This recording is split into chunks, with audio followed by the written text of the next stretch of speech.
I'm Jesse Mackey, CIO of 4Thought Financial Group. This is 4Thought's Market Perspective as of August 10th, 2021. Stocks continue to outperform bonds by a wide margin so far this year. The most recent intraday record price for the S&P 500 index was achieved last week on August 6th, and the index currently sits about 0.2% below that level as of the close of business yesterday. Across all asset types, global private equity is now the best performer year to date, while U.S. aggregate bonds show the worst performance. Historical data indicates that once a new bull market has been confirmed, which happened on August 18th of last year, when the S&P 500 index had recovered from its March 23rd, 2020 bear market low point and achieved a new record price, the shortest time period on record since 1950 before the beginning of another bear market was only 6 days. And the longest time on record is approximately 7.44 years, with an average of 2.44 years. Approximately 11.9 months have elapsed from the point of bull confirmation in this instance so far.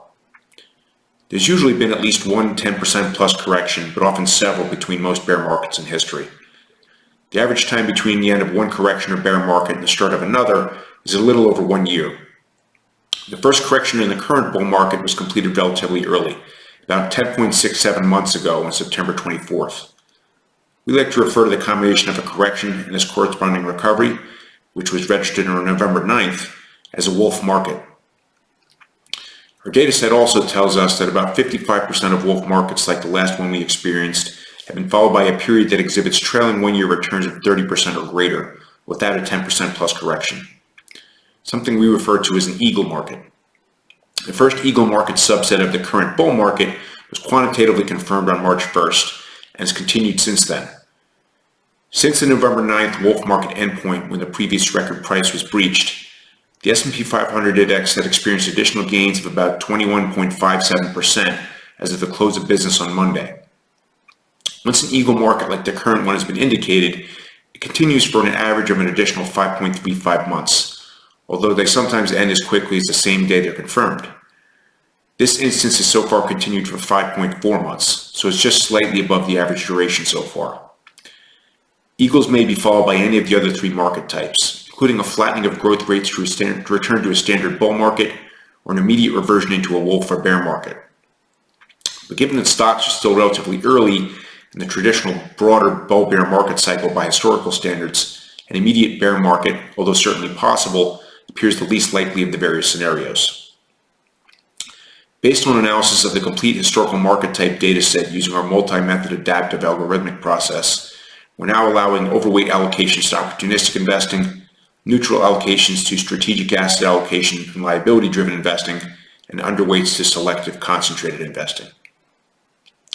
From a probabilistic analysis perspective, valuations tell a story that's somewhat negative for stocks and more favorable for the bond markets. On this basis, most stock types range from slightly overvalued to moderately overvalued. Bonds range from moderately undervalued, in the case of long-term U.S. Treasury bonds, to near fair value, in the case of emerging markets bonds and Treasury inflation-protected securities. Long-term U.S. Treasury bonds now reflect the most attractive pricing relative to the alternatives, while U.S. mid and small-cap stocks are the least attractive.